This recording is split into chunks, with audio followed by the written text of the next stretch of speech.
Hello les amis, alors aujourd'hui on se retrouve pour une nouvelle expérience, cette fois-ci le Color Run. Bon, l'objectif c'est de retrouver mes camarades et ensuite on va découvrir cette belle course qui m'a été proposée encore une fois par vous. C'est la première fois que je la réalise, je suis vraiment impatient, on verra ce que ça va donner.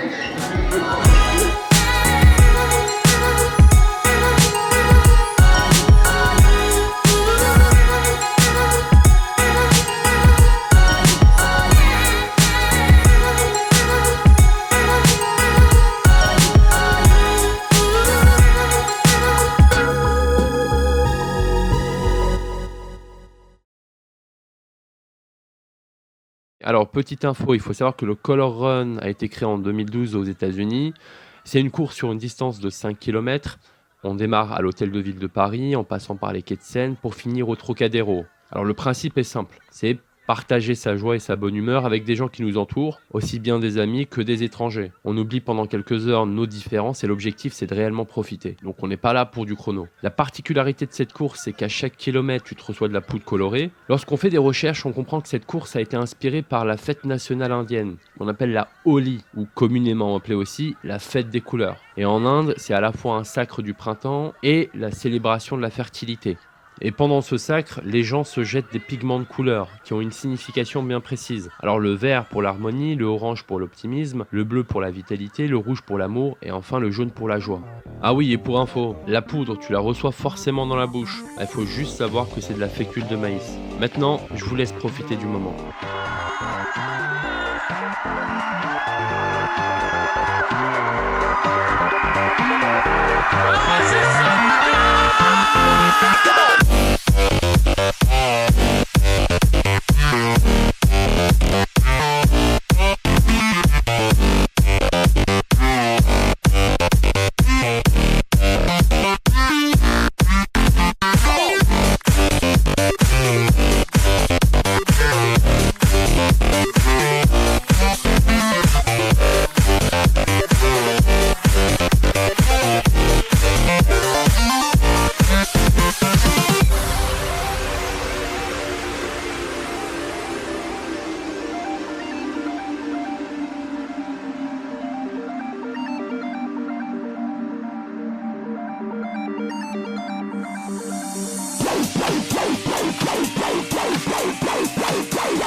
Sur ce Color Run, j'ai pu rencontrer de nouvelles personnes que je ne connaissais pas auparavant. Et donc, j'ai vu des liens se former. Et c'est ce que j'essaie de faire au maximum. C'est-à-dire que lorsque je veux pratiquer un nouveau sport, lorsque je veux faire du networking, lorsque je veux faire une nouvelle expérience, j'essaie un maximum de ne pas y aller avec des gens que je connais, mais d'aller intégrer des groupes de personnes, en fait, avec qui je n'ai jamais pu sympathiser ou créer de liens. Tout simplement parce que ça me permet de créer de nouvelles opportunités. Ça me permet de discuter avec de nouvelles personnes, donc d'avoir de nouvelles idées, d'avoir à convaincre de nouvelles personnes, d'essayer de m'intégrer, d'essayer même de ne pas m'intégrer, parce que dans certains groupes c'est assez difficile. Et ça me permet d'évoluer, de voir le monde différemment et surtout de me remettre en question. La deuxième chose que m'a permis de faire cette expérience, donc au Color Run, c'est d'entretenir une habitude que j'essaye de maintenir le plus longtemps possible. Là, ça va faire plusieurs mois que j'ai réussi à la travailler. C'est celle de faire à peu près 10 km par jour, soit en marchant, soit en courant. Et donc la majorité du temps, c'est en marchant. Et ça me permet de vous parler d'un concept que je connais depuis pas mal de temps et je pense que ça pourrait vous aider. C'est celle de l'effet cumulé ou compound effect pour les gens qui lisent des livres en anglais. Alors l'effet cumulé, ça a été développé par Darren Hardy. Alors c'est un auteur américain. En fait, il a quasiment tout fait dans sa vie. Il a une seule vie, mais il s'en sert à fond. Je vous conseille d'aller voir un peu sa biographie. Vous allez pouvoir trouver en lien de description donc un partenariat qui a été fait entre The Adventures et Cooper. Donc Cooper qui est une application mobile qui vous permet en fait de lire des résumés de livres, que ce soit dans le domaine du business, que ce soit dans le domaine